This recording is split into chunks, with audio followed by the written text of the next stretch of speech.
ಮಾಡ್ಬಿಟ್ಟಿರ್ತೀವಿ.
ದಶರಥಾಯ ವಿದ್ಮಹೆ ಸೀತಾವಲ್ಲಭಾಯ ಧೀಮಹಿ ತನ್ನು ಶ್ರೀರಾಮಚಂದ್ರ ಪ್ರಚೋದಯ. ಜೈ ಶ್ರೀರಾಮ್. ಎಲ್ಲರಿಗೂ ನಮಸ್ಕಾರಗಳು. ಶ್ರೀವಾಣಿ ಎಜುಕೇಷನ್ ಸೆಂಟರ್ ಟ್ರಸ್ಟ್ನ ಅಂಗಸಂಸ್ಥೆಯಾದ ಶ್ರೀವಾಣಿ ಕಲಾಕೇಂದ್ರ ನಡೆಸ್ತಾ ಇರುವಂತಹ 33ನೆಯ ಶ್ರೀ ರಾಮನವಮಿ ಸಂಗೀತೋತ್ಸವಕ್ಕೆ ಆಗಮಿಸಿರುವಂತಹ ತಮಗೆಲ್ಲರಿಗೂ ಹೃತ್ಪೂರ್ವಕವಾದಂತಹ ಸ್ವಾಗತವನ್ನು ಕೋರ್ತಾ ಇದ್ದೇವೆ. ಆತ್ಮೀಯರೇ, ಇಂದಿನ ಯುವ ವೇದಿಕೆಯ ಈ ಒಂದು ಕಾರ್ಯಕ್ರಮವನ್ನು ನಡೆಸ್ಕೊಡ್ಲಿಕ್ಕೆ ಕುಮಾರಿ ಗೌರಿ ಎನ್ ಪ್ರಸಾದ್ ಮತ್ತು ಕುಮಾರಿ ಪ್ರಜ್ಞಾ ಎನ್ ಪ್ರಸಾದ್ ಅವರು ಆಗಮಿಸಿದ್ದಾರೆ. ಅವರಿಗೆ ನಮ್ಮ ವಾಣಿ ಕಲಾ ಕೇಂದ್ರದ ಪರವಾಗಿ ಹೃತ್ಪೂರ್ವಕವಾದಂತಹ ಸ್ವಾಗತವನ್ನು ಕೋರ್ತಾ ಇದ್ದೇವೆ. ಈ ಇಬ್ಬರು ಮಕ್ಕಳಲ್ಲಿ ಪ್ರಜ್ಞಾ ಎನ್ ಪ್ರಸಾದ್ ಅವರು ನಮ್ಮ ರಾಜಾಜಿನಗರ ಶಾಖೆಯ ವಿದ್ಯಾರ್ಥಿನಿ. ಈ ಇಬ್ಬರು ಕೂಡ ಅಕ್ಕರೈ ಸಹೋದರಿಯರು ಮತ್ತು ಗುರುಗಳಾದಂತಹ ಚೈತ್ರ ರಘುನಂದನ್ ಅವರ ಬಳಿ 10 ವರ್ಷಗಳಿಂದ ಸಂಗೀತವನ್ನು ಅಭ್ಯಾಸ ಮಾಡ್ತಾ ಇದ್ದಾರೆ. ಇಂತಹ ಯುವ ಕಲಾವಿದರು ಇಂದಿನ ಕಾರ್ಯಕ್ರಮವನ್ನು ನೀಡಲಿಕ್ಕೆ ಆಗಮಿಸಿದರೆ ಇವರಿಗೆ ಮತ್ತೊಮ್ಮೆ ಹೃತ್ಪೂರ್ವಕವಾದಂತಹ ಸ್ವಾಗತವನ್ನು ಕೋರ್ತಾ ಇದ್ದೇವೆ. ಇವರ ಹಾಡುಗಾರಿಕೆಗೆ ಪಿಟೀಲಿನ ಸಹಕಾರವನ್ನು ನೀಡ್ತಾ ಇದ್ದಾರೆ ಕುಮಾರಿ ಮಾಳವಿ ಗುರುಪ್ರಸನ್ನ ಅವರು. ಅವರಿಗೂ ಕೂಡ ಹೃತ್ಪೂರ್ವಕವಾದಂತಹ ಸ್ವಾಗತ. ಮೃದಂಗದ ಸಾಥನ್ನು ಕೊಡ್ತಾ ಇದ್ದಾರೆ ಚಿರಂಜೀವಿ ಅನಿರುದ್ಧ್ ವಾಸುದೇವ್ ಅವರು. ಅವರಿಗೂ ಕೂಡ ಇಂದಿನ ಕಾರ್ಯಕ್ರಮಕ್ಕೆ ವಾಣಿ ಕಲಾ ಕೇಂದ್ರದ ಪರವಾಗಿ ಹೃತ್ಪೂರ್ವಕವಾದಂತಹ ಸ್ವಾಗತವನ್ನು ಕೋರ್ತಾ ಇದ್ದೇವೆ. ಆತ್ಮೀಯರೇ, ಇಂದಿನ ಯುವ ಕಲಾವಿದರ ಕಾರ್ಯಕ್ರಮವನ್ನು ಇವಾಗ ಆಸ್ವಾದಿಸೋಣ. ಶ್ರೀರಾಮ ರಾಮ ರಾಮೇತಿ ರಮೇ ರಾಮೇ ಮನೋರಮೇ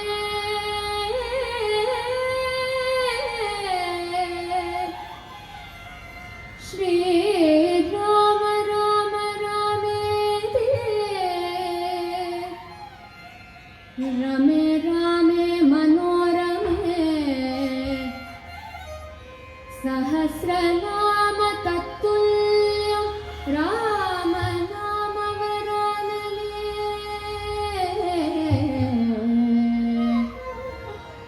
ರಾಮ ನಾಮ ವರಾನನೇ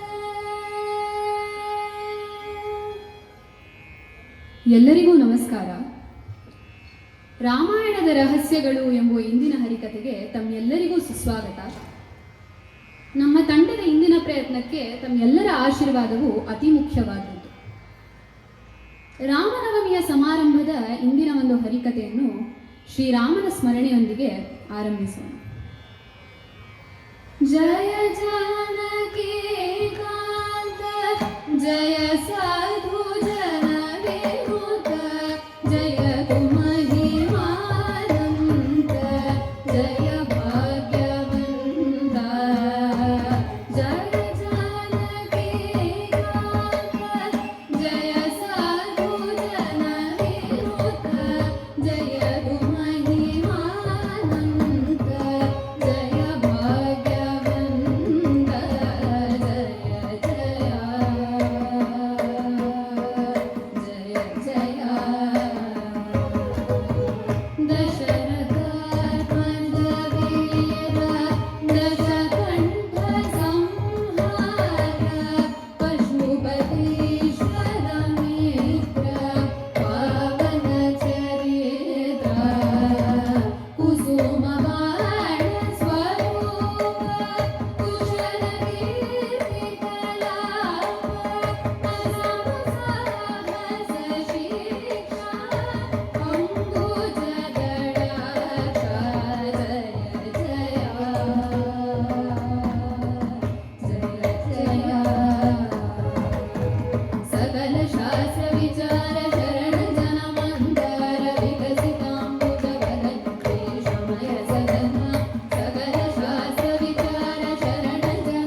ಇಂದಿನ ಹರಿಕತೆಯ ವಿಷಯ ರಾಮಾಯಣದ ರಹಸ್ಯಗಳು. ರಾಮಾಯಣ ಅನ್ನೋ ಕಥೆನ ನಾವೆಲ್ಲರೂ ಚಿಕ್ಕಂದಿನಿಂದಲೇ ಕೇಳಿಕೊಂಡು ಬಂದಿದ್ದೀವಿ. ನಮಗೆ ಇಷ್ಟು ಚೆನ್ನಾಗಿ ಗೊತ್ತಿರುವ ಒಂದು ಕಥೆಯಲ್ಲಿ ರಹಸ್ಯಗಳು ಇರಬಹುದೇ ಅಂತ ತಮ್ಮೆಲ್ಲರಿಗೂ ಅನ್ನಿಸ್ತಾ ಇರಬಹುದು. ನೋಡಿ, ಪ್ರಪಂಚದಲ್ಲಿರುವ ಎಲ್ಲಾ ಭಾಷೆಗಳಲ್ಲೂ ರಾಮಾಯಣ ಇದೆ. ಕನ್ನಡದಲ್ಲಿ ತೊರವೆ ರಾಮಾಯಣ, ತಮಿಳಿನಲ್ಲಿ ಕಂಬ ರಾಮಾಯಣ, ತೆಲುಗಿನಲ್ಲಿ ರಂಗನಾಥ ರಾಮಾಯಣ, ಮಲಯಾಳಂನಲ್ಲಿ ಅಧ್ಯಾತ್ಮ ರಾಮಾಯಣ, ಹಿಂದಿಯಲ್ಲಿ ತುಳಸಿ ರಾಮಾಯಣ, ಬೆಂಗಾಲಿಯಲ್ಲಿ ಕೃತ್ತಿವಾಸ ರಾಮಾಯಣ ಹಾಗೂ ಇಂಗ್ಲಿಷ್ನಲ್ಲಿ ಟಿ.ಎಚ್. ಗ್ರಿಫಿತ್ರ ರಾಮಾಯಣ. ಹೀಗೆ ಪ್ರಪಂಚದ ಎಲ್ಲಾ ಭಾಷೆಗಳಲ್ಲೂ ರಾಮಾಯಣ ಇದೆ. ಆದರೆ ಎಲ್ಲವದಕ್ಕೂ ಮೂಲ ರಾಮಾಯಣ ವಾಲ್ಮೀಕಿಗಳು ಬರೆದಂತಹ ಶ್ರೀಮದ್ ರಾಮಾಯಣ. ಹಾಗಾಗಿಯೇ ಕುಮಾರವ್ಯಾಸರು ಸೂಕ್ತವಾಗಿ ಹೇಳಿದ್ದಾರೆ, ತಿಳಿಗೆದನು ಫಣಿರಾಯ ರಾಮಾಯಣದ ಕವಿಗಳ ಭಾರದಲ್ಲಿ ಅಂತ. ಎಲ್ಲ ಕವಿಗಳು ಅವರವರಿಗೆ ಕಂಡಂತಹ ಘಟನೆಗಳನ್ನು ಬರೆದು ತಮ್ಮ ರಾಮಾಯಣವನ್ನು ರಚಿಸುತ್ತಾರೆ. ಹಾಗಾಗಿ ನಮಗೆ ಎಲ್ಲ ಘಟನೆಗಳ ಪರಿಚಯವೂ ಇದೆ ಅಂತ ನಮಗೆ ಹೇಳಕ್ಕಾಗಲ್ಲ. ನಮಗೆ ಗೊತ್ತಿಲ್ಲದಲೇ ಇರೋ ಘಟನೆ, ರಾಮಾಯಣದಲ್ಲಿ ನಡೆದಿರುವ ಘಟನೆಗಳನ್ನೇ ನಾವು ರಾಮಾಯಣದ ರಹಸ್ಯಗಳು ಅಂತ ಕರಿಬಹುದು. ರಾಮಾಯಣ ಒಂದು ಚಿನ್ನದ ಗಣಿಯಂತೆ. ಅದನ್ನು ಶೋಧಿಸ್ತಾ ಹೋದ್ರೆ ನಮಗೆ ಒಂದೊಂದಾಗಿ ಮುತ್ತು ರತ್ನಗಳು ಸಿಗಲಾರಂಭಿಸುತ್ತವೆ. ಈ ಮುತ್ತು ರತ್ನಗಳೇ ರಾಮಾಯಣದ ರಹಸ್ಯಗಳು. ಇಂತಹ ಚಿನ್ನದ ಗಣಿಯಾದಂತಹ ರಾಮಾಯಣದ ಮೂಲ ಪಾತ್ರಧಾರ ಶ್ರೀರಾಮ. ಶ್ರೀರಾಮ ನಮ್ಮ ಎಲ್ಲಾ ಸಂಕಟಗಳನ್ನು ಕಳೆದು ನಮಗೆ ಸುಖ, ಶಾಂತಿ, ನೆಮ್ಮದಿಯನ್ನು ಕೊಡುತ್ತಾನೆ ಎಂಬುದೇ ನಮ್ಮ ನಂಬಿಕೆ. ಈ ವಿಷಯವನ್ನು ತ್ಯಾಗರಾಜರು ಅವರ ಕೃತಿಯಲ್ಲಿ ಬಹಳ ಸುಂದರವಾಗಿ ಹಾಡಿದ್ದಾರೆ. ರಾಮ ಚಿಂತನ ತೋ ತಿಳಿಸಿ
ಹಾಗೆ ರಾಮಾಯಣ ನಡೆದಿದ್ದು ಯಾವಾಗ? ರಾಮನ ಜನನ ಚೈತ್ರ ಮಾಸದ ಶುಕ್ಲ ಪಕ್ಷದ ನವಮಿಯ ಮಧ್ಯಾಹ್ನ 12 ಗಂಟೆಗಾಯ್ತು ಅಂತ ವಾಲ್ಮೀಕಿಗಳು ಅವರ ರಾಮಾಯಣದಲ್ಲಿ ಬರೆದಿದ್ದಾರೆ. ರಾಮನ ಜನ್ಮ ಕುಂಡಲಿಯನ್ನೇ ಬರೆದಿಟ್ಟಿದ್ದ ವಾಲ್ಮೀಕಿಗಳು ರಾಮನ ಜನನದ ಸಮಯದಲ್ಲಿದ್ದ ಗ್ರಹಕೂಟಗಳ ಸ್ಥಾನಗಳು ಕೂಡ ಬರೆದಿದ್ದಾರೆ. ಈಗಿನ ವಿಜ್ಞಾನಿಗಳು ತಮ್ಮ ಪ್ಲಾನೆಟ್ ಸಾಫ್ಟ್ವೇರ್ನನ್ನು ಉಪಯೋಗಿಸಿ ಶೋಧಿಸಿದ ಮೇಲೆ ಈ ಗ್ರಹಕೂಟಗಳ ಸ್ಥಾನಗಳು ಕ್ರಿಸ್ತಪೂರ್ವ 5114 ಇಸವಿ 10 ಏಪ್ರಿಲ್ರಂದು ಇತ್ತು ಎಂದು ಹೇಳಿದ್ದಾರೆ. ಹೀಗಿದ್ದ ಮೇಲೆ ರಾಮಾಯಣ ನಡೆದಿದ್ದು ಸುಮಾರು 7000 ವರ್ಷಗಳ ಹಿಂದೆ ಎಂದೇ ಆಗುತ್ತದೆ. ಹೇಗೆ? ಆಗಿನ ಕ್ರಿಸ್ತಪೂರ್ವ 5000 ವರ್ಷ ಮತ್ತು ಈಗಿನ ಕ್ರಿಸ್ತ ಶಕ 2000 ವರ್ಷ ಎರಡನ್ನು ಸೇರಿಸಿದ್ರೆ ರಾಮಾಯಣ ನಡೆದಿದ್ದು ಸುಮಾರು 7000 ವರ್ಷಗಳ ಹಿಂದೆ ಎಂದೇ ಆಗುತ್ತದೆ. ಆದರೂ ಕೆಲವರು ವಿಖಂಡವಾದಿಗಳು ಇಷ್ಟೇ ಆಧಾರ ಸಾಲದು ಕಣ್ರಿ ಅಂತ ತಕರಾರು ಮಾಡ್ತಾರೆ. ಅಂಥವ್ರಿಗೆ ನಾನು ಏನು ಹೇಳೋದಪ್ಪ ಅಂದರೆ, ರಾಮ ಸೇತು ಅನ್ನೋದು ಈಗಲೂ ನಮ್ಮ ರಾಮೇಶ್ವರಂನಿಂದ ಶ್ರೀಲಂಕಾದ ಮನ್ನಾರ್ಗಿರಿವರೆಗೂ ಇದ್ದೇ ಇದೆ. ಕಾರ್ಬನ್ ಡೇಟಿಂಗ್ ಎನ್ನುವ ತಂತ್ರಜ್ಞಾನವನ್ನು ಉಪಯೋಗಿಸಿ ಶೋಧಿಸಿದ ಮೇಲೆ ಈ ರಾಮ ಸೇತುಗೆ ಸುಮಾರು 7000 ವರ್ಷಗಳಾಗಿದೆ ಎಂದು ಹೇಳಿದ್ದಾರೆ. ಹೀಗಿದ್ದ ಮೇಲೆ ರಾಮ ಸೇತು ರಾಮಾಯಣ 7000 ವರ್ಷಗಳ ಹಿಂದೆ ನಡೆದಿದ್ದು ಎಂಬುದಕ್ಕೆ ಮತ್ತೊಂದು ಆಧಾರ. 7000 ವರ್ಷಗಳ ಹಿಂದೆ ನಮ್ಮನ್ನೆಲ್ಲ ಕಾಪಾಡಲು ಅವತರಿಸಿದ ಶ್ರೀರಾಮನನ್ನು ಮೈಸೂರು ವಾಸುದೇವಾಚಾರ್ಯರು ಬಹಳ ಸೊಗಸಾಗಿ ವರ್ಣಿಸಿದ್ದಾರೆ.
पितुर्वरेण्यं भर्गो देवस्य धीमहि धियो यो नः प्रचोदयात्.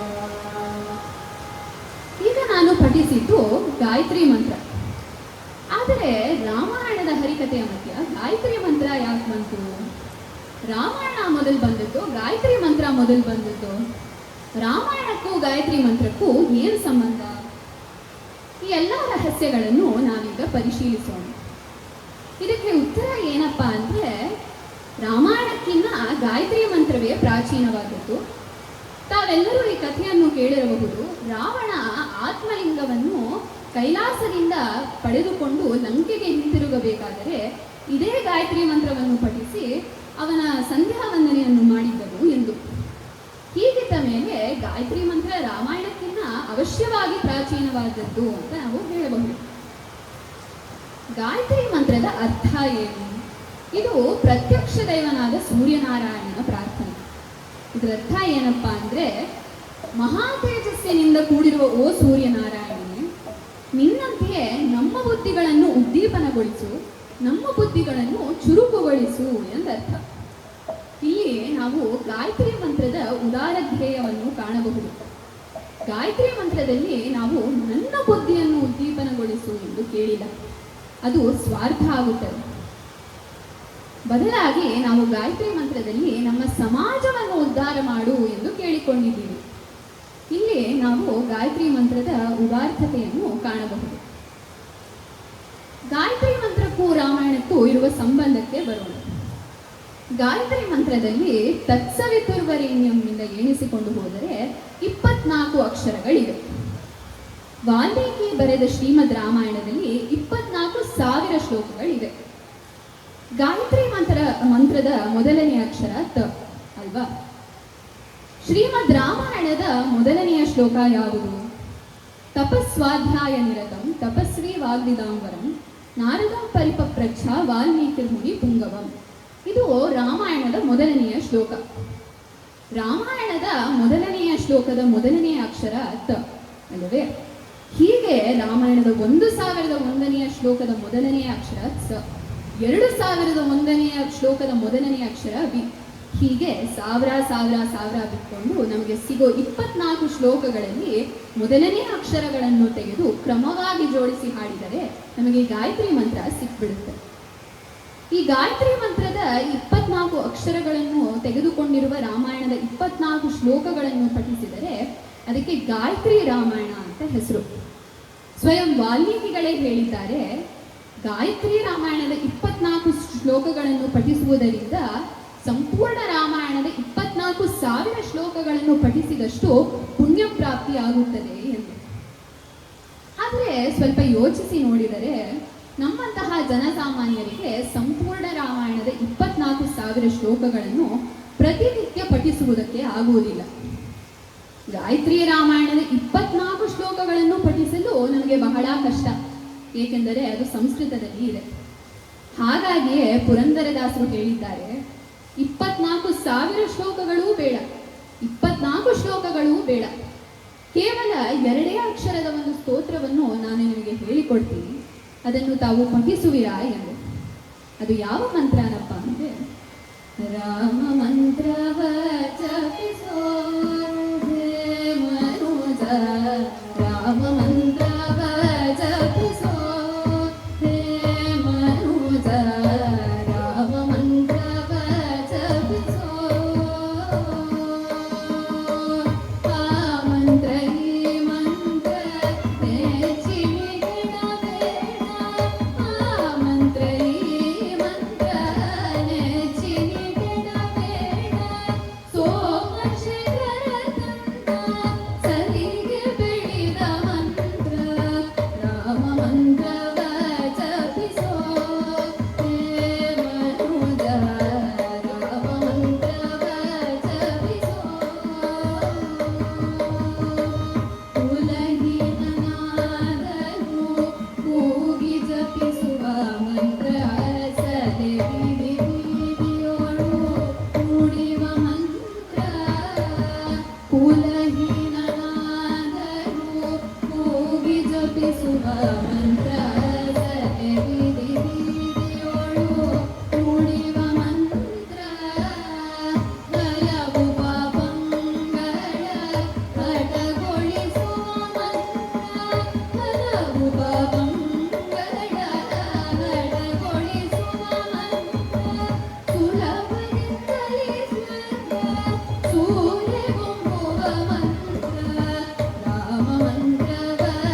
ರಾಮಾಯ ರಾಮಭದ್ರಾಯ ರಾಮಚಂದ್ರಾಯ ವೇದಸೆ ರಘುನಾಥಾಯ ನಾಥಾಯ ಸೀತಾಯ ಕಥೆಯ ನಮಃ. ಇದು ದಶರಥನ ಅರಮನೆಯಲ್ಲಿ ಚಾಲ್ತಿಯಲ್ಲಿದ್ದಂತಹ ಶ್ಲೋಕ. ರಾಮನನ್ನು ಪ್ರೀತಿಯಿಂದ ರಾಮ ಎಂದು ಕರೆಯುತ್ತಿದ್ದವರು ದಶರಥ ಮಹಾರಾಜ. ರಾಮಭದ್ರ ಎಂದು ರಾಮನನ್ನು ಕರೆಯುತ್ತಿದ್ದವರು ಕೌಸಲ್ಯ ಮಹಾರಾಣಿ. ರಾಮಭದ್ರ ಎಂದರೆ ರಾಮ ಎಲ್ಲರಿಗೂ ಮಂಗಳವನ್ನು ಉಂಟು ಮಾಡುವವನು ಎಂದು. ರಾಮಚಂದ್ರ ಎಂದು ಮೊದಲ ಬಾರಿಗೆ ರಾಮನನ್ನು ಕರೆದವರು ಯಾರು? ನಿಮಗೆಲ್ಲ ಆಶ್ಚರ್ಯವಾಗಬಹುದು. ರಾಮಚಂದ್ರ ಎಂದು ಮೊದಲ ಬಾರಿಗೆ ರಾಮನನ್ನು ಕರೆದವರು ಮಂಥರೆ ಅಂತೆ. 3 ವರ್ಷದ ಆಗಿದ್ದ ರಾಮ ಹುಣ್ಣಿಮೆಯ ದಿನ ನನಗೆ ಚಂದ್ರ ಬೇಕು ಎಂದು ರಚ್ಚೆ ಹಿಡಿದು ಹಠ ಮಾಡಕ್ಕೆ ಶುರು ಮಾಡಿದ್ದಂತೆ.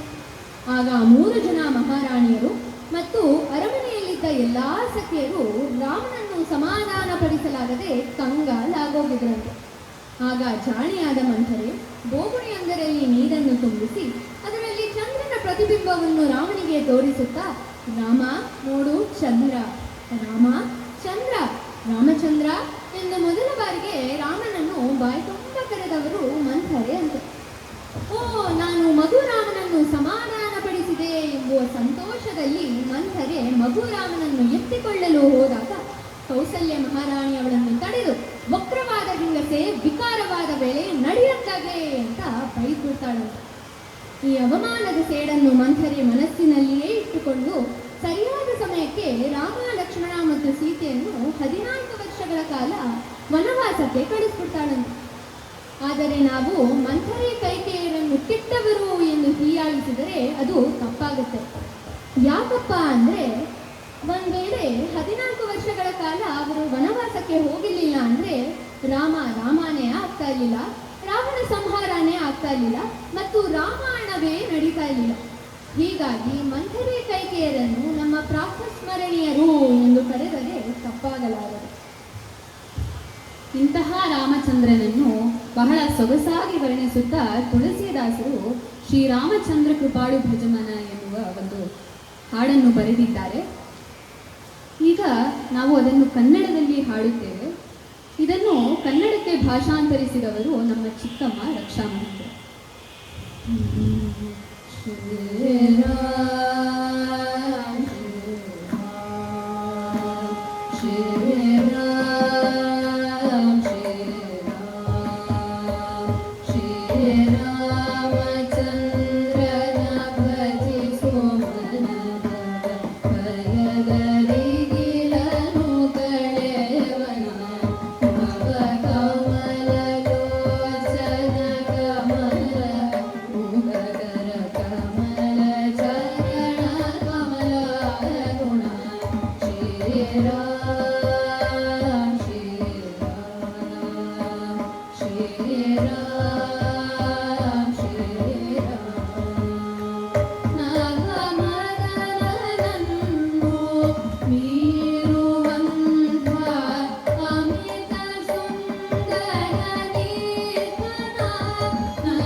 ಇಂದಿನ ವಿದ್ಯಾರ್ಥಿಗಳಿಗೆ ತಮ್ಮ ವಿದ್ಯಾಭ್ಯಾಸ ಮುಗಿದಾದ ಮೇಲೆ ಇಂಟರ್ನ್ಶಿಪ್ ಅಥವಾ ಅಥವಾ ಆನ್ ದ ಜಾಬ್ ಟ್ರೈನಿಂಗ್ ಅಂತ ಇರುತ್ತದೆ. ಈ ಇಂಟರ್ನ್ಶಿಪ್ನ ಮೂಲ ಇರುವುದು ರಾಮಾಯಣದಲ್ಲಿ ಅಂತ ಕೇಳಿದ್ರೆ ತಮ್ಮೆಲ್ಲರಿಗೂ ಆಗುತ್ತೆ. ರಾಮ ಲಕ್ಷ್ಮಣರು ತಮ್ಮ ಶಸ್ತ್ರ ಹಾಗೂ ಶಾಸ್ತ್ರ ವಿದ್ಯಾಭ್ಯಾಸವನ್ನು ಮುಗಿಸಿದ್ದು ವಶಿಷ್ಠರ ಕೆಳಗೆ, ಹಾಗೂ ರಾಮ ಲಕ್ಷ್ಮಣರಿಗೆ ಇಂಟರ್ನ್ಶಿಪ್ನನ್ನು ನೀಡಿದ್ದು ವಿಶ್ವಾಮಿತ್ರರು ಅಂತ ನಾವು ಹೇಳಬಹುದು. ವಿಶ್ವಾಮಿತ್ರ ಯಾಗ ಸಂರಕ್ಷಣೆ ಹಾಗೂ ತಾಟಕಿ ವಧೆ ಇದೆಲ್ಲ ಕೂಡ ರಾಮ ಲಕ್ಷ್ಮಣರ ಇಂಟರ್ನ್ಶಿಪ್ಪೇ ಆಗಿತ್ತು. ನಂತರ ರಾಮ ಲಕ್ಷ್ಮಣರನ್ನು ಸೀತಾ ಸ್ವಯಂವರಕ್ಕೆ ಕೊಂಡೊಯ್ದವರು ಕೂಡ ಇದೇ ವಿಶ್ವಾಮಿತ್ರರು. ನಮಗೆಲ್ಲ ಗೊತ್ತು, ಜನಕ ಮಹಾರಾಜ ಹೇಳಿದ್ರು, ಯಾರು ಶಿವಧನಸ್ಸನ್ನು ಎತ್ತಿ ಹೆದೆಯೇರಿಸುವರೋ ಅವರೇ ಸೀತೆಯ ಪತಿಯಾಗುವರು ಎಂದು. ಆದರೆ ಇಂತಹ ಸ್ಪರ್ಧೆ ಯಾಕೆ ಬಂತು? ಇದರ ಹಿಂದೆ ಒಂದು ಕಥೆ ಕೂಡ ಇದೆ. ನಮಗೆಲ್ಲರಿಗೂ ಗೊತ್ತು, ಸೀತೆ ಸಾಕ್ಷಾತ್ ಲಕ್ಷ್ಮಿಯ ಒಂದು ಅವತಾರ ಎಂದು. ಒಮ್ಮೆ ಸೀತೆ ಸಣ್ಣ ಬಾಲಕಿಯಾಗಿರಬೇಕಾದರೆ ಅವಳು ಚೆಂಡಿನೊಂದಿಗೆ ಆಟನಾಡುತ್ತಿದ್ದಳಂತೆ. ಆ ಚೆಂಡು ಒಮ್ಮೆ ಶಿವಧನಸ್ಸನ್ನು ಇಟ್ಟಿರುವ ಪೆಟ್ಟಿಗೆ ಒಳಗೆ ಹೋಗಿ ಬೀಳುತ್ತದಂತೆ. ಆಗ ಬಾಲಕಿಯಾಗಿದ್ದ ಸೀತೆ ತನ್ನ ಎಡಗೈಯಿನಲ್ಲೇ ಶಿವಧನಸ್ಸನ್ನು ಎತ್ತಿ ಸರಿಸಿ ತನ್ನ ಚೆಂಡನ್ನು ತೆಗೆದುಕೊಂಡು ಆಟನಾಡಲು ಶುರು ಮಾಡಿದಳಂತೆ. ಇದನ್ನೆಲ್ಲ ನೋಡುತ್ತಿದ್ದ ಜನಕ ಮಹಾರಾಜ ದಂಗಾಗಿ ಹೋಗ್ಬಿಟ್ನಂತೆ. ಆಗಲೇ ಅವನು ನಿರ್ಧರಿಸಿತು, ಯಾರು ಶಿವಧನಸ್ಸನ್ನು ಎತ್ತಿ ಹೆದೆಯೇರಿಸುವರೋ ಅವರೇ ಸೀತೆಯ ಪತಿಯಾಗುವರು ಎಂದು. ಹೀಗಾಗಿಯೇ ರಾವಣನಂತಹ ಅಧಿರಥ ಮಹಾರಥರು ಶಿವಧನಸ್ಸನ್ನು ಎತ್ತಲು ಪ್ರಯತ್ನ ಪಟ್ಟರು. ವಿಷ್ಣುವಿನ ಅವತಾರವಾದ ಶ್ರೀರಾಮನಿಂದ ಮಾತ್ರ ಅದು ಸಾಧ್ಯವಾಯಿತು. ಸೀತಾ ಹಾಗೂ ರಾಮರ ಮದುವೆಯನ್ನು ಜನಕ ಮಹಾರಾಜ ಬಹಳ ವಿಜೃಂಭಣೆಯಿಂದ ನಡೆಸಿಕೊಡುತ್ತಾನೆ. ಸೀತಾರಾಮ ಕಲ್ಯಾಣದ ವೈಭೋಗವನ್ನು ತ್ಯಾಗರಾಜರು ಬಹಳ ಸುಂದರವಾಗಿ ವರ್ಣಿಸಿದ್ದಾರೆ. ಪವನಜ ಸ್ತುತಿ ಪಾತ್ರ ಪವನ ಚರಿತ್ರ ರವಿ ಸೋಮವರ ನೇತ್ರ ರಮಣೀಯ ಗಾತ್ರ ಪವನಜ ಸ್ತುತಿ ಪಾತ್ರ ಪವನ ಚರಿತ್ರ ರವಿ ಸೋಮವರ ನೇತ್ರ ರಮಣೀಯ ಗಾತ್ರ ಶಿವ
ಹರಿಕಥೆಯಂದ ಮೇಲೆ ಉಪಕಥೆ ಇರಲೇಬೇಕು.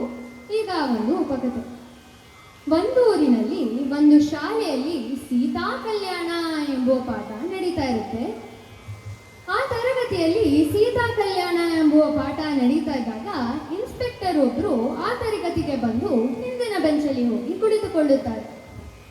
ಸ್ವಲ್ಪ ಸಮಯದ ನಂತರ ಇನ್ಸ್ಪೆಕ್ಟರ್ ಎದ್ದು ಒಬ್ಬ ಹುಡುಗನನ್ನು ಎಬ್ಬಿಸಿ, ಲೋ ಹುಡುಗ, ಶಿವಧನುಸ್ನ ಯಾರೋ ಮುರಿದಿದ್ದು ಅಂತ ಕೇಳಿದಾಗ ಅವನು ಹೇಳ್ತಾನೆ, ಸರ್, ನಾನು ಶಿವಧನುಸ್ನ ನೋಡೇ ಇಲ್ಲ, ನಾನು ಮುರಿದೇ ಇಲ್ಲ ಅಂತ ಹೇಳ್ಬಿಡ್ತಾನೆ. ಆಗ ಇನ್ಸ್ಪೆಕ್ಟರ್ಗೆ ಸಿಟ್ಟು ಬರುತ್ತದೆ. ಇನ್ನೊಬ್ಬ ಹುಡುಗಿಯನ್ನು ಎಬ್ಬಿಸಿ ಶಿವಧನುಸ್ನ ಯಾರಮ್ಮ ಮುರಿದಿದ್ದು ಅಂತ ಕೇಳಿದಾಗ ಅವಳು ಹೇಳ್ತಾಳಂತೆ, ಸರ್, ನಾನು ಇವನಂತೆಯೇ ಶಿವಧನುಸ್ನ ನೋಡೇ ಇಲ್ಲ, ನಾನು ಶಿವಧನುಸ್ ಮುರಿದಿಲ್ಲ ಅಂತ ಹೇಳ್ಬಿಡ್ತಾಳಂತೆ. ಆಗ ಇನ್ಸ್ಪೆಕ್ಟರ್ಗೆ ತುಂಬಾ ಸಿಟ್ಟು ಬರುತ್ತಂತೆ.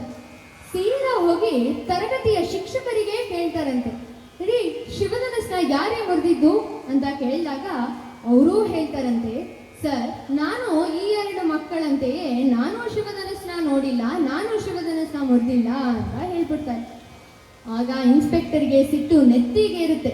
ಅವರು ಸೀದಾ ಹೋಗಿ ತರಗತಿಯ ಹೆಡ್ ಮಾಸ್ಟರಿಗೆ ಕೇಳ್ತಾರೆ, ರೀ, ಶಿವಧನುಸ್ನ ಯಾರೇ ಮುರಿದಿದ್ದು ಅಂತ ಕೇಳಿದಾಗ ಅವ್ರು ಹೇಳ್ತಾರಂತೆ, ಸರ್, ನಮ್ಮ ಶಾಲೆಯಲ್ಲಿ ಶಿವಧನುಸ್ ಎಂಬ ಉಪಕರಣವೇ ಇಲ್ಲ. ನಾನು ಅಥವಾ ನಮ್ಮ ಶಿಕ್ಷಕರು ಅಥವಾ ನಮ್ಮ ಮಕ್ಕಳು ಯಾರೂ ಶಿವಧನುಸ್ನ ನೋಡಿಲ್ಲ, ಯಾರೂ ಮುರಿದಿಲ್ಲ ಅಂತ ಹೇಳ್ಬಿಡ್ತಾರೆ. ಆಗ ಇನ್ಸ್ಪೆಕ್ಟರ್ಗೆ ತುಂಬಾ ಸಿಟ್ಟು ಬರುತ್ತೆ. ನಿಮ್ಮ ಶಾಲೆಗೆ ದೇವರೇ ಗತಿ, ಈ ಶಾಲೆಯಲ್ಲಿ ಶಿವಧನುಸ್ ಯಾರು ಮುರಿದಿದ್ದು ಅಂತ ತನಿಖೆ ಆಗಲೇಬೇಕು ಅಂತ ಬರೆದಿಟ್ಟು ಹೋಗ್ತಾರಂತೆ. ಆದರೆ ನಿಜ ಏನಪ್ಪಾ ಅಂದ್ರೆ ಇನ್ಸ್ಪೆಕ್ಟರ್ಗೂ ಶಿವಧನುಸ್ ಯಾರು ಮುರಿದಿದ್ದು ಅಂತ ಗೊತ್ತೇ ಇರಲ್ಲ. ಈ ಕಥೆಯ ನೀತಿ ಏನಪ್ಪಾ ಅಂದ್ರೆ ನಮ್ಮ ಶಾಲೆಗಳಲ್ಲಿ ರಾಮಾಯಣ ಮಹಾಭಾರತದಂಥ ಪುರಾಣ ಕಥೆಗಳು ಸರಿಯಾಗಿ ಬೋಧನೆ ಆಗ್ತಿಲ್ಲ. ನಾನು ಹೇಳೋದೇನಪ್ಪ ಅಂದ್ರೆ ರಾಮಾಯಣ ಮಹಾಭಾರತದಂಥ ಪುರಾಣ ಕಥೆಗಳು ಕೂಡ ಸರಿಯಾಗಿ ಬೋಧನೆ ಆಗಬೇಕು ಎಂದು. ರಾಮ ಲಕ್ಷ್ಮಣರು ವನವಾಸಕ್ಕೆ ಹೊರಟಾಗ ಅವರು ಗಂಗಾ ನದಿಯನ್ನು ದಾಟಿ ಮೊದಲು ಪ್ರವೇಶಿಸಿದ್ದು ಚಿತ್ರಕೂಟ ಅರಣ್ಯವನ್ನು. ಚಿತ್ರಕೂಟವನ್ನು ಪ್ರವೇಶಿಸಿದಾಗ ಅಲ್ಲಿನ ವನದೇವಿ ಅವರನ್ನು ನಿಲ್ಲಿಸಿ, ರಾಮ, ಲಕ್ಷ್ಮಣ ಹಾಗೂ ಸೀತೆ, ತಮಗೆ ವಂದನೆ. ತಮ್ಮ ಸಹಾಯಕ್ಕೆ ನಾನು ಏನು ಸೇವೆ ಮಾಡಬಹುದು ಎಂದು ಕೇಳುತ್ತಾರಂತೆ. ಆಗ ರಾಮ ಹೇಳ್ತಾನಂತೆ, ಚಿತ್ರಕೂಟ ವನದೇವಿ, ತಮಗೆ ವಂದನೆ. ನನಗೆ ಇರುವುದು ಒಂದೇ ಇಚ್ಛೆ. ಅದೇನಪ್ಪ ಅಂದರೆ, ನಾವು ನಿಮ್ಮ ಕಾಡಿಗೆ ಬರಬೇಕಾದರೆ ದಾರಿಯಲ್ಲಿ ಬಹಳಷ್ಟು ಕಲ್ಲು ಮುಳ್ಳುಗಳಿದ್ದವು. ಅವನ್ನು ಈಗ ಇಲ್ಲದೇ ಇರೋ ಹಾಗೆ ಮಾಡಿ ಎಂದು ಹೇಳ್ತಾರೆ. ವನದೇವಿಗೆ ಆಶ್ಚರ್ಯ ಆಗುತ್ತಂತೆ. ಅವ್ರು ಕೇಳ್ತಾರಂತೆ, ರಾಮ, ತಾವೀಗಾಗಲೇ ಆ ದಾರಿಯಲ್ಲಿ ಬಂದಾಗಿದೆ, ಈಗ ಅಲ್ಲಿ ಕಲ್ಲು ಮುಳ್ಳುಗಳಿದ್ರೇನು ಇಲ್ಲದಿದ್ರೇನು ಅಂತ ಕೇಳ್ತಾರಂತೆ. ಆಗ ರಾಮ ಹೇಳ್ತಾನಂತೆ, ವನದೇವಿ, ನಾನೇನೋ ಬಂದಾಗಿದೆ, ಆದರೆ ನನ್ನನ್ನು ಹುಡುಕಿಕೊಂಡು ನನ್ನ ಹಿಂದೆ ನನ್ನ ತಮ್ಮನಾದ ಭರತನು ಕೂಡ ಬರುತ್ತಾನೆ. ಅವನಿಗೆ ಈ ಕಲ್ಲು ಮುಳ್ಳುಗಳು ಚುಚ್ಚದೇ ಇರಲಿ ಎಂದು ನನ್ನ ಈ ಪ್ರಾರ್ಥನೆ ಎಂದು ಹೇಳುತ್ತಾರಂತೆ. ವನದೇವಿ ಹೇಳ್ತಾರಂತೆ, ಅವಶ್ಯವಾಗಿ ಹಾಗೆ ಮಾಡ್ತೀನಿ. ಆದರೆ ನನಗೆ ಮತ್ತೊಂದು ಪ್ರಶ್ನೆ ಇದೆ. ಅದೇನಪ್ಪ ಅಂದರೆ, ತಮ್ಮನಾದ ಭರತ ಸೂರ್ಯವಂಶಿ, ವಜ್ರಕಾಯದಂತೆ ಅವನ ದೇಹ ಭಾರೀ ಗಟ್ಟಿ. ಅವನು ನನ್ನ ಅರಣ್ಯದ ಕಲ್ಲು ಮುಳ್ಳುಗಳಿಗೆ ಅಂಜುವನೆ ಎಂದು ಕೇಳುತ್ತಾರೆ. ಆಗ ರಾಮ ನಸುನಕ್ಕಿ ಹೇಳುತ್ತಾನಂತೆ, ನೋಡಿ ವನದೇವಿ, ತಾವು ಹೇಳಿದ್ದು ನಿಜ. ನನ್ನ ತಮ್ಮ ಸೂರ್ಯವಂಶಿ, ವಜ್ರಕಾಯದಂತೆ ಅವನ ದೇಹ ಭಾರೀ ಗಟ್ಟಿ. ಆದರೂ ಕೂಡ ಅವನು ಆ ದಾರಿಯಲ್ಲಿ ಬರಬೇಕಾದರೆ ಅವನಿಗೆ ಒಂದು ಕಲ್ಲು ಅಥವಾ ಒಂದು ಮುಳ್ಳು ಚುಚ್ಚಿದರೂ ನನ್ನ ಅಣ್ಣನಾದ ರಾಮ ಇಂತಹ ಎಷ್ಟು ಕಲ್ಲು ಮುಳ್ಳುಗಳನ್ನು ಚುಚ್ಚಿಕೊಂಡಿದನೋ ಅಂತ ನೊಂದುಕೊಳ್ಳುತ್ತಾನೆ. ಹಾಗಾಗಿ ನನ್ನ ಈ ಪ್ರಾರ್ಥನೆ ಎಂದು ಹೇಳುತ್ತಾನೆ. ಇಲ್ಲಿ ನಾವು ರಾಮ ಹಾಗೂ ಭರತರ ಮಧ್ಯೆ ಇರುವ ಭ್ರಾತೃಪ್ರೇಮವನ್ನು ಕಾಣಬಹುದು. ಜೀವನ ಎನ್ನುವ ಭವಸಾಗರವನ್ನು ದಾಟಿಸುವ ಶ್ರೀರಾಮನನ್ನು ಮೈಸೂರು ವಾಸುದೇವಾಚಾರ್ಯರು ಪ್ರೋಚೆ ವಾರೆವರುರ ಎಂಬುವ ಒಂದು ಕೀರ್ತನೆಯಲ್ಲಿ ಬಹಳ ಸೊಗಸಾಗಿ ವರ್ಣಿಸಿದ್ದಾರೆ.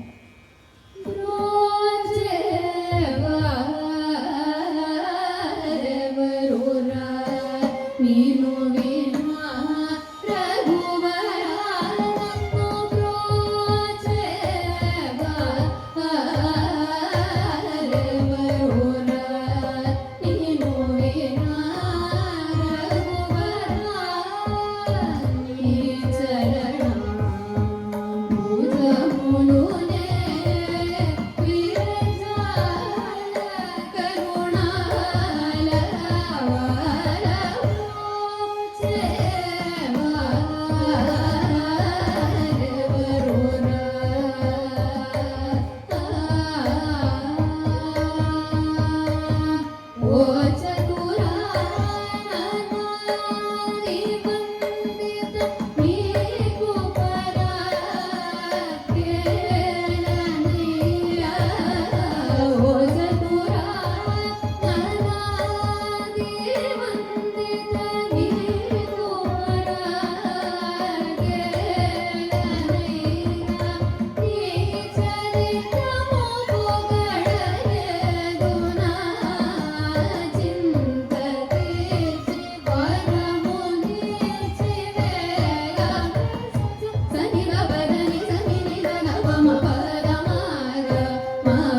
ರಾಮೋ ವಿಗ್ರಹವಾನ್ ಧರ್ಮಃ ಸಾಧುಃ ಸತ್ಯಪರಾಕ್ರಮಃ ರಾಜ ಸರ್ವಸ್ಯ ಲೋಕಸ್ಯ ದೇವಾನಿವ ವಾಸವಃ. ಈ ಮಾತನ್ನು ಯಾರು ಹೇಳಿದ್ದು? ತಮಗೆಲ್ಲರಿಗೂ ಆಶ್ಚರ್ಯವಾಗಬಹುದು. ಈ ಮಾತನ್ನು ಮಾರೀಚ ರಾವಣನಿಗೆ ಹೇಳಿದ್ದು. ಒಮ್ಮೆ ರಾವಣ ಸೀತೆಯನ್ನು ಅಪಹರಿಸುವ ಸಂಚನ್ನು ಹಾಕುತ್ತಾ ಮಾರೀಚನ ಹತ್ತಿರ ಬಂದು, ಮಾರೀಚ, ನೀನು ಸೀತೆಯ ಮುಂದೆ ಚಿನ್ನದ ಮಾಯಾಮೃಗವಾಗಿ ಕಾಣಿಸಿಕೊಳ್ಳಬೇಕು ಎಂದು ಆದೇಶಿಸುತ್ತಾನೆ. ವಿಶ್ವಾಮಿತ್ರ ಯಾಗ ಸಂರಕ್ಷಣೆಯ ಸಮಯದಲ್ಲಿ ರಾಮ ಬಿಟ್ಟ ಬಾಣಗಳಿಗೆ ತತ್ತರಿಸಿ 100 ಯೋಜನಗಳಷ್ಟು ದೂರ ಹೋಗಿ ಬಿದ್ದಿದ್ದ ಮಾರೀಚ ಈಗ ದಂಡಕಾರಣ್ಯದಲ್ಲಿ ಸನ್ಯಾಸಿಯಾಗಿ ತಪಸ್ಸನ್ನು ಮಾಡುತ್ತಾ ಇರುತ್ತಾನಂತೆ.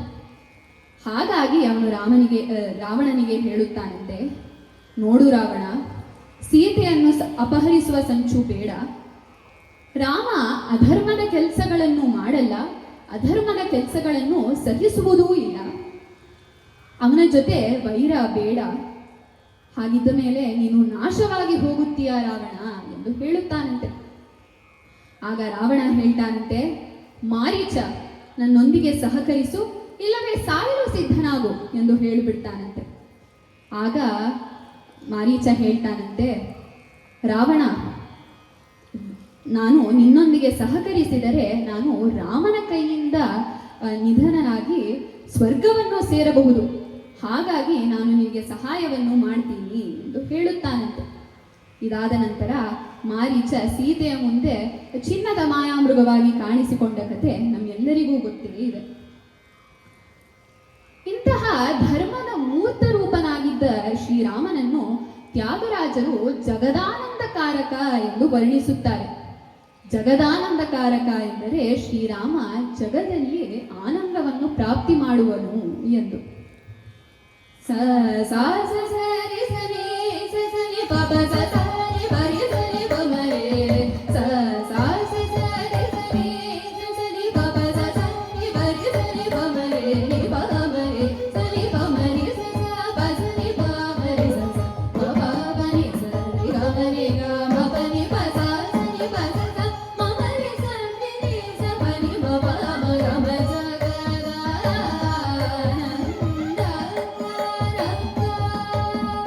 ಓಂಕಾರ ಪಂಚರಕೀರ ಪುರಹರ ಸರೋಜ ಭವಕೇಶವ ಓಂಕಾರ ಪಂಚರಕೀರ ಪುರಹರ ಸರೋಜ ಭವಕೇಶವ ನಿರೂಪವ ಸವರಿ ಭುಜನಕಾಂತ ಕಯಾಧರ ನರಾಪ್ತ ಗಣಾಕರ ಶರಣಾಗತ ಜನವಾರನ ಸುಮನು ರಮಣ ನಿರ್ವಿಕಾರ ನಿಗಮ ಸಾರಧರ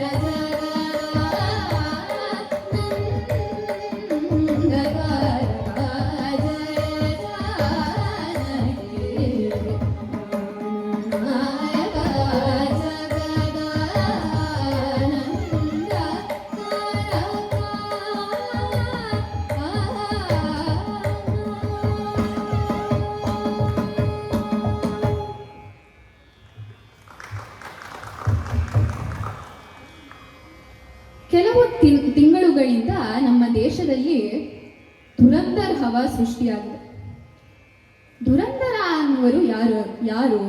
ಇದು ಸಂಸ್ಕೃತದ ಒಂದು ಪದ. ಇದರ ಅರ್ಥ ಏನಪ್ಪಾ ಅಂದ್ರೆ, ಧುರಂಧರ ಅನ್ನುವರು ಶತ್ರು ದೇಶದ ಒಳಗೆ ಹೋಗಿ ಶತ್ರುಗಳನ್ನು ಬಗ್ಗು ಬಡಿದು ಮಾತೃಭೂಮಿಗೆ ಹಿಂತಿರುಗುವರು ಎಂದರ್ಥ. ಹಾಗಿದ್ದ ಮೇಲೆ ಭಾರತ ಕಂಡ ಮೊದಲನೆಯ ಧುರಂಧರ ಯಾರು? ಅದು ನಮ್ಮ ಹನುಮಂತ ಅಲ್ಲವೇ? ಸುಗ್ರೀವನ ನೇತೃತ್ವದಲ್ಲಿ ಒಂದು ತಂಡವನ್ನು ರಚಿಸಿ ಅದನ್ನು ದಕ್ಷಿಣ ದಿಕ್ಕಿಗೆ ಕಳುಹಿಸಲಾಗಿರುತ್ತದೆ. ಆ ತಂಡದಲ್ಲಿ ಹನುಮಂತನು ಇರುತ್ತಾನೆ. ತಂಡ ದಕ್ಷಿಣ ದಿಕ್ಕಿಗೆ ಬಂದು ನಿಂತಿರುತ್ತದೆ. ಯಾರು 100 ಯೋಜನಗಳಷ್ಟು ದೂರವಿರುವ ಲಂಕೆಯನ್ನು ಸಮುದ್ರ ಪಾರ್ ಮಾಡಿ ಸೀತೆಗೆ ರಾಮನ ಉಂಗುರವನ್ನು ಕೊಡುತ್ತಾರೋ ಎಂಬ ಚರ್ಚೆ ನಡೀತಾ ಇರುತ್ತೆ. ನಮ್ಮ ಹನುಮಂತ ಒಂದು ಮೂಲೆಯಲ್ಲಿ ಜಂಬಾ ಕಚ್ಕೊಳ್ಳದೆ ಕೂತಿರ್ತಾರೆ.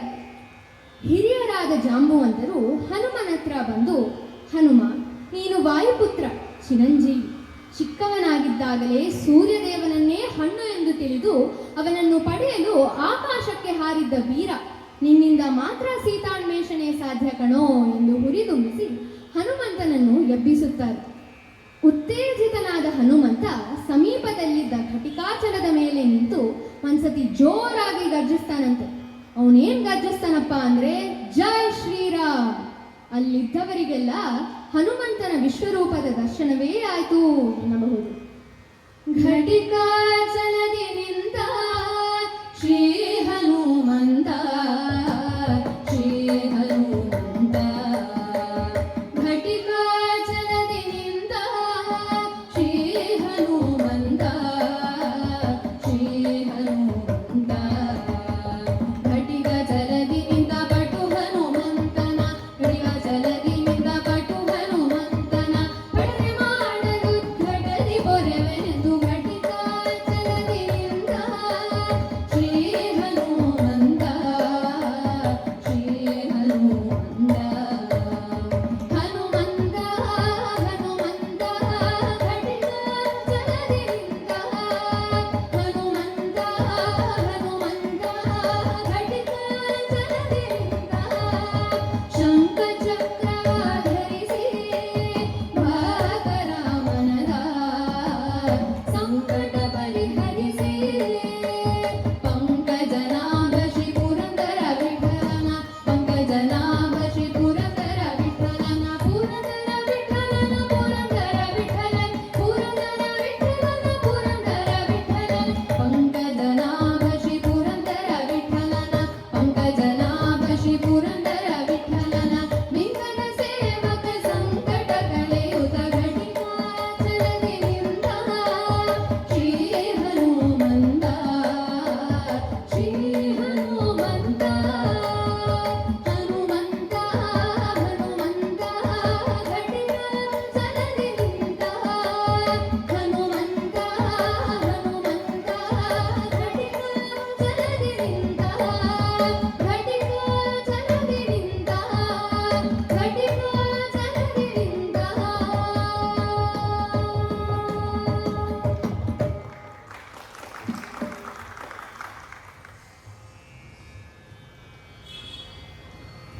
ರಾವಣನ ಪುತ್ರನಾದ ಇಂದ್ರಜಿತುವಿನ ಹತ್ಯೆಯಾದ ನಂತರ ರಾವಣ ರೋಷಗೊಂಡು ಮೂಲಬಲ ಎನ್ನುವ 2 ಲಕ್ಷ ಪಡೆಯ ರಾಕ್ಷಸರನ್ನು ರಾಮನ ವಾನರ ಸೇನೆಯ ಮೇಲೆ ದಾಳಿ ಮಾಡ್ತಾನಂತೆ.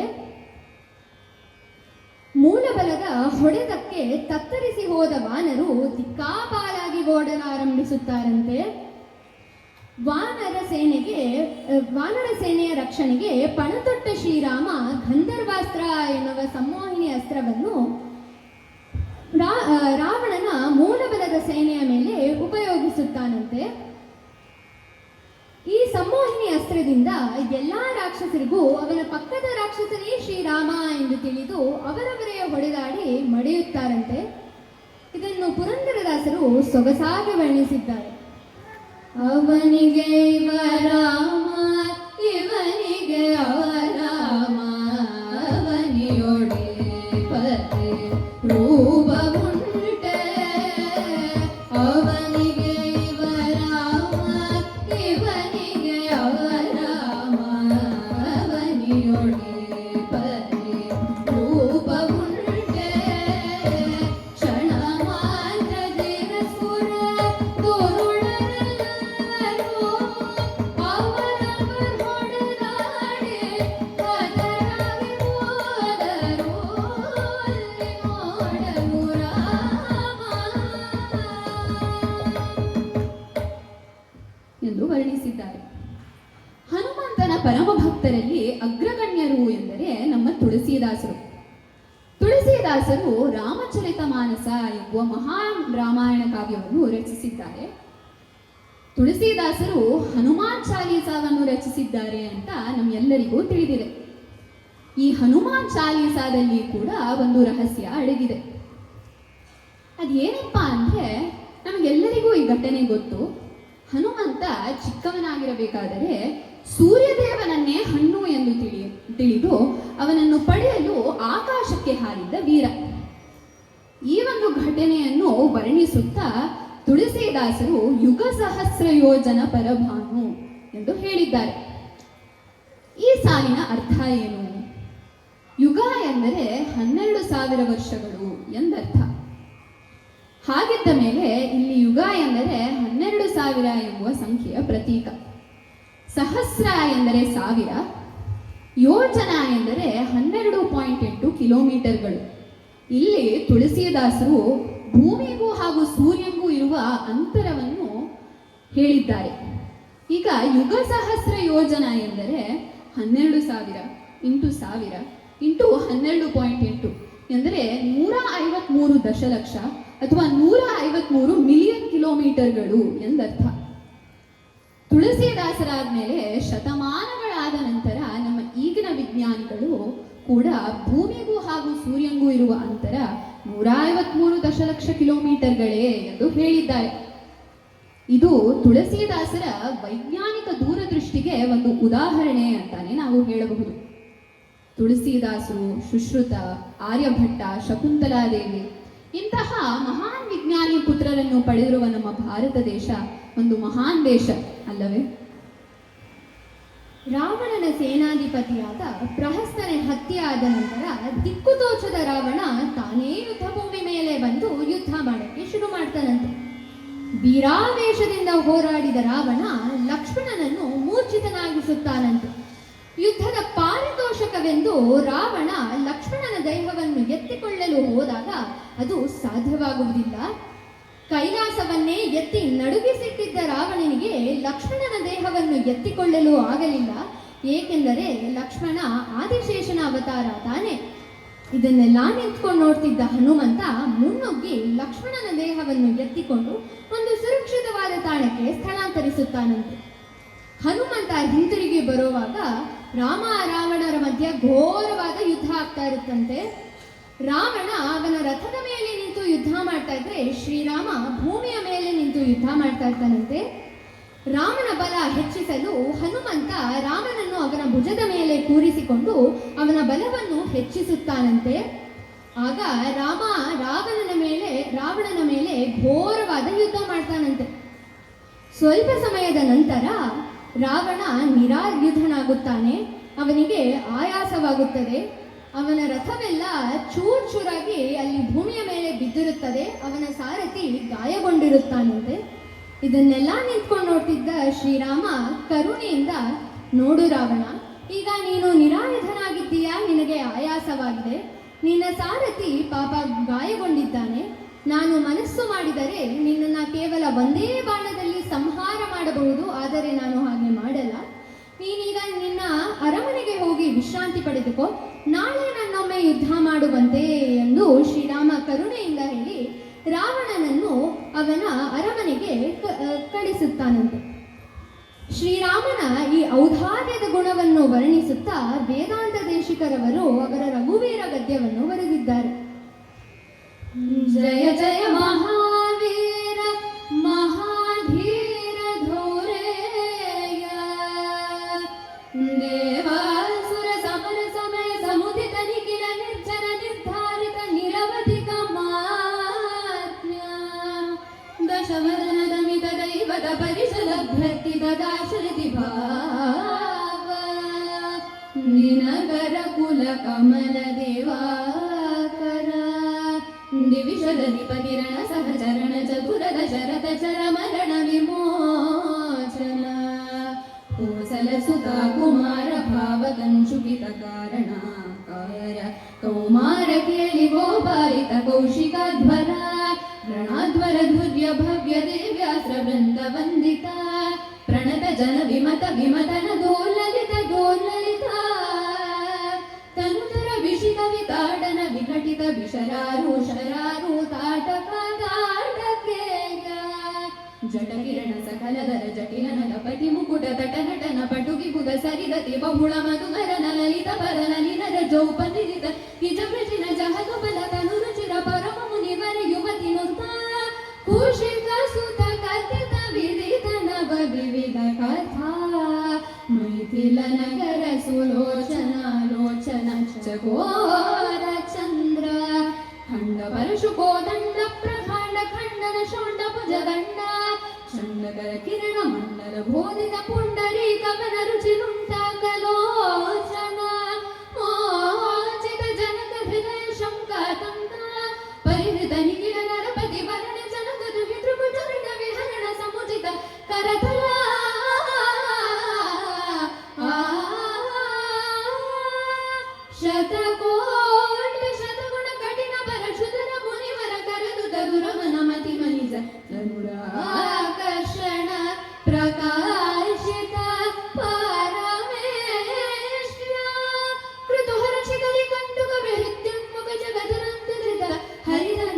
ವರದಂತುರ ದಶವದನ ದಮನ ಕುಶಲ ದಶ ಶತಭುಜ ಮುಖ ನೃಪತಿ ಕುಲ ರುದಿರ ಜರ ಭರಿತ ಪ್ರಧನ ತಟಾರ್ಪಿತ ಪೃಥ್ವಿಕ ಭೃಗುಪತಿ ಸುಗತಿ ವಿಹತಿ ಪರಿಣತ ಪರಿದಿಶ ಪರಿತ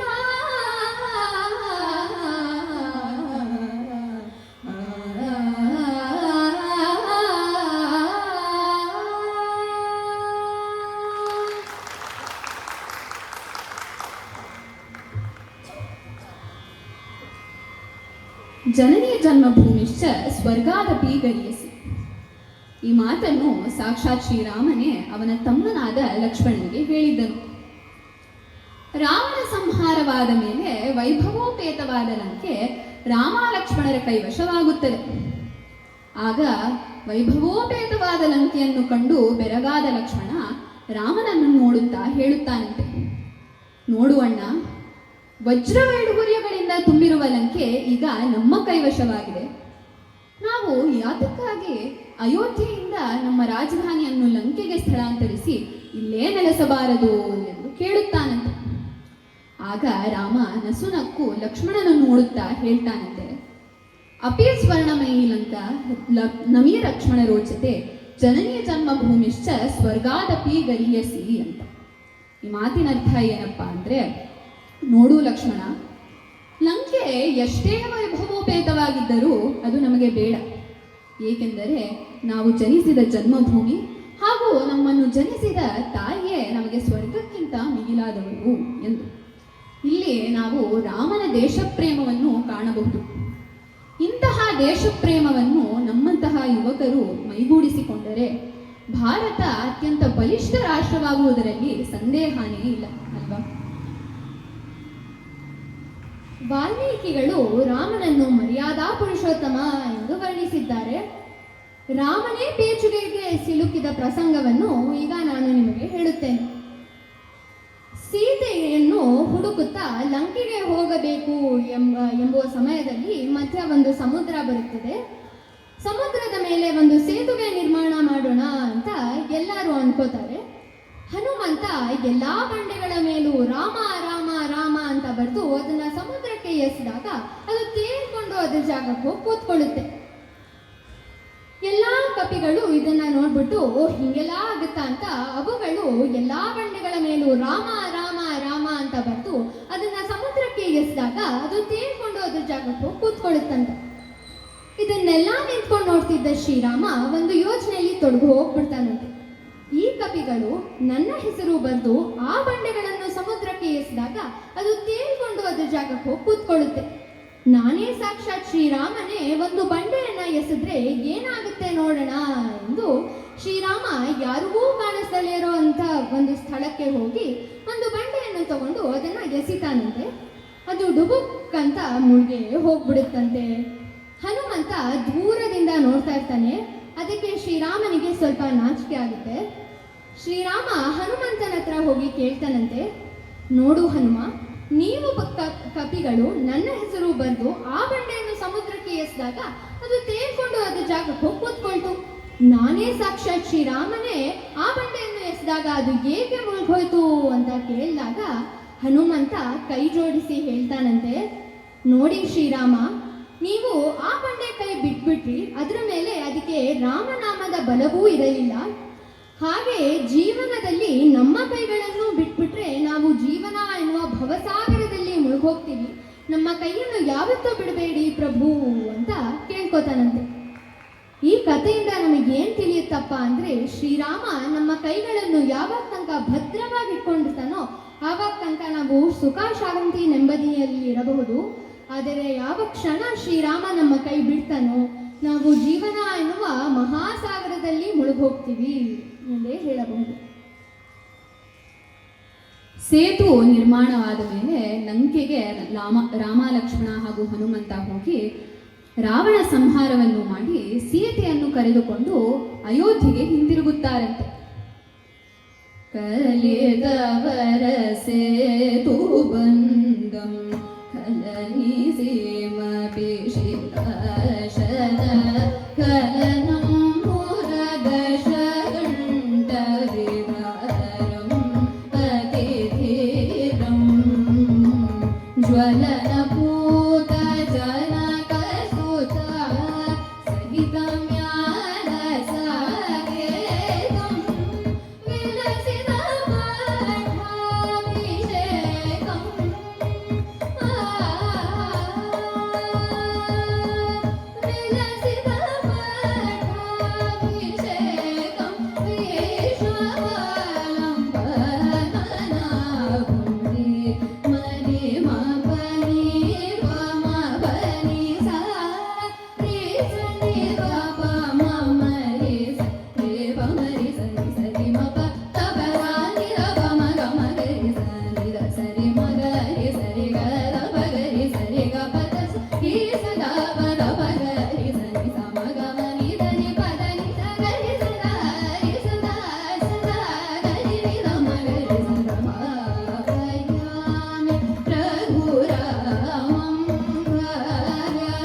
ಇಲ್ಲಿಗೆ ನಮ್ಮ ರಾಮಾಯಣದ ರಹಸ್ಯಗಳು ಎಂಬ ಹರಿಕತೆ ಮುಕ್ತಾಯಗೊಂಡಿದೆ.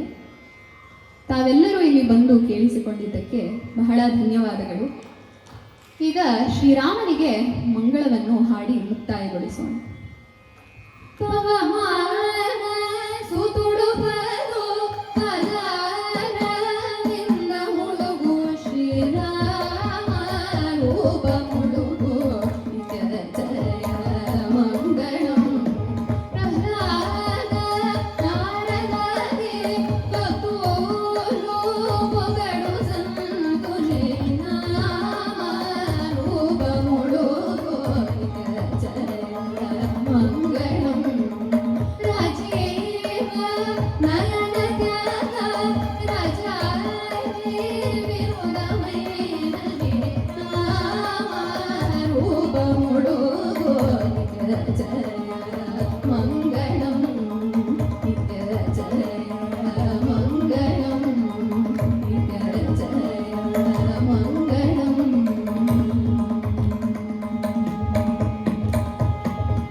समस्त कल्याण गुणाभिराम सीतामुख मोरुह संचरीक निरंतर मंगल मातनोतु निरंतरं मंगल मातनोतु निरंतरं मंगलम्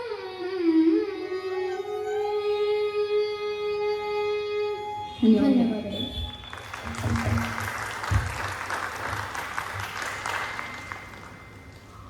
ಬಹಳ ಅದ್ಭುತವಾದ ಕಾರ್ಯಕ್ರಮ. ರಾಮಾಯಣದ ಆರಂಭದಿಂದ ಹಿಡಿದು ಅಂತ್ಯದವರೆಗೂ ಕೂಡ ತಾತ್ಪರ್ಯದ ಮುಖಾಂತರವಾಗಿ ಅರ್ಥಪೂರ್ಣವಾದಂತಹ ಕಾರ್ಯಕ್ರಮವನ್ನು ನಮ್ಮ ಮಕ್ಕಳು ನೀಡಿದ್ದಾರೆ. ಇವತ್ತೆಲ್ಲ ಒಂದು ಜೋರಾದ ಚಪ್ಪಾಳೆ ಬರಲಿ. ಬಹುಶಃ ಮುಂದೆ ಒಂದು ಕಾಲಕ್ಕೆ ನಾನು ಮಗು ಬಂದ ತಕ್ಷಣ ಕೇಳ್ತಾ ಇದ್ದೆ, ಇದು ಬೇರೆ ವೇದಿಕೆಗಳಲ್ಲಿ ಕಾರ್ಯಕ್ರಮ ಕೊಟ್ಟಿದೆಯಾ ಪುಟ್ಟ ಅಂದಾಗ, ಇಲ್ಲ ಮೇಡಮ್ ಇದು ನನ್ನ ಮೊದಲನೇ ವೇದಿಕೆ ಕಾರ್ಯಕ್ರಮ ಅಂತ. ಇದು ಶುಭಪ್ರದವಾದಂತಹ ಆರಂಭ ಮಕ್ಕಳೇ. ಮತ್ತಷ್ಟು ಮಗದಷ್ಟು ಅವಕಾಶಗಳು ನಿಮಗೆ ಒದಗಿ ಬರಲಿ ಅಂತ ಹೇಳಿ ಹಾರೈಸ್ತಾ ಆಶಿಸ್ತಾ ನಮ್ಮ ವಾಣಿ ಕಲಾ ಕೇಂದ್ರದ ಪರವಾಗಿ ಕುಮಾರಿ ಗೌರಿ ಎನ್ ಪ್ರಸಾದ್ ಮತ್ತು ಪ್ರಜ್ಞಾ ಎನ್ ಪ್ರಸಾದ್ ಅವರಿಗೆ ಹೃತ್ಪೂರ್ವಕವಾದಂತಹ ಅಭಿನಂದನೆಗಳನ್ನು ಸಲ್ಲಿಸ್ತಾ ಇದ್ದೇವೆ. ಇವರ ಹಾಡುಗಾರಿಕೆಗೆ ಪಿಟೀಲಿನ ಸಹಕಾರವನ್ನು ಕೊಟ್ಟಂತಹ ಕುಮಾರಿ ಮಾಳವಿ ಗುರುಪ್ರಸನ್ನ ಅವರಿಗೂ ಕೂಡ ಹೃತ್ಪೂರ್ವಕ ವಂದನೆಗಳು. ಮೃದಂಗದ ಸಾಥ್ ಕೊಟ್ಟಂತಹ ಚಿರಂಜೀವಿ ಅನಿರುದ್ಧ್ ವಾಸುದೇವ್ ಅವರಿಗೂ ಕೂಡ ಹೃತ್ಪೂರ್ವಕವಾದಂತಹ ವಂದನೆಗಳನ್ನು ಅರ್ಪಿಸ್ತಾ ಇದ್ದೀವಿ. ಈ ಎಲ್ಲ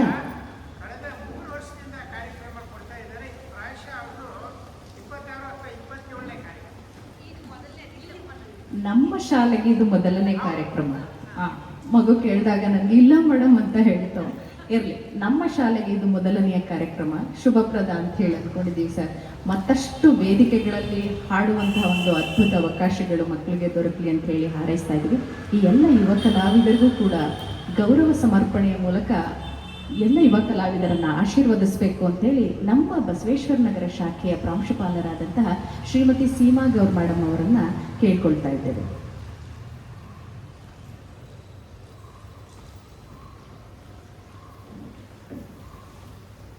ಮುಂದೆ ಒಂದು ಕಾಲಕ್ಕೆ ಗುರುಗಳು ಅಂತ ಬಂದಾಗ ಅಕ್ಕರೈ ಸಹೋದರಿಯರು ಅಂತ ಹೇಳಿದ್ರು. ಬಹುಶಃ ಇವ್ರ ಮುಂದೆ ಪ್ರಸಾದ್ ಸಹೋದರಿಯರು ಅಂತ ಹೇಳಿ ಪ್ರಖ್ಯಾತಿಯನ್ನು ಪಡ್ಕೊಳ್ತಾರೆ ಅಂತ ಹೇಳಿ ಅನಿಸುತ್ತೆ. ಅಂಥ ಒಂದು ಅದ್ಭುತವಾದಂತಹ ಕಾರ್ಯಕ್ರಮವನ್ನು ಮಕ್ಕಳು ನೀಡಿದರೆ ಜೋರಾದ ಚಪ್ಪಾಳೆ ಬರಲಿ. ನಮ್ಮ ವಾಣಿ ಕಲಾ ಕೇಂದ್ರದ ಪರವಾಗಿ ಪ್ರೀತಿಪೂರ್ವಕವಾದಂತಹ ಅಭಿನಂದನೆಗಳನ್ನು ಸಮರ್ಪಣೆ ಮಾಡ್ತಾ ಇದ್ದಾರೆ.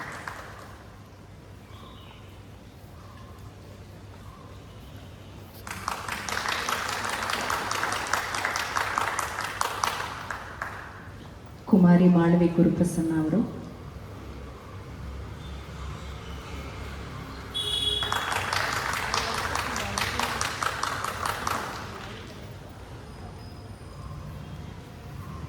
ಚಿರಂಜೀವಿ ಅನಿರುದ್ಧ್ ವಾಸುದೇವ್ ಅವರು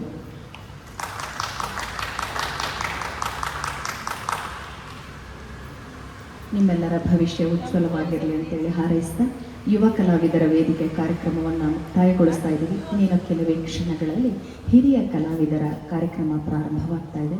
ಎಲ್ಲರಿಗೂ ನಮಸ್ಕಾರ.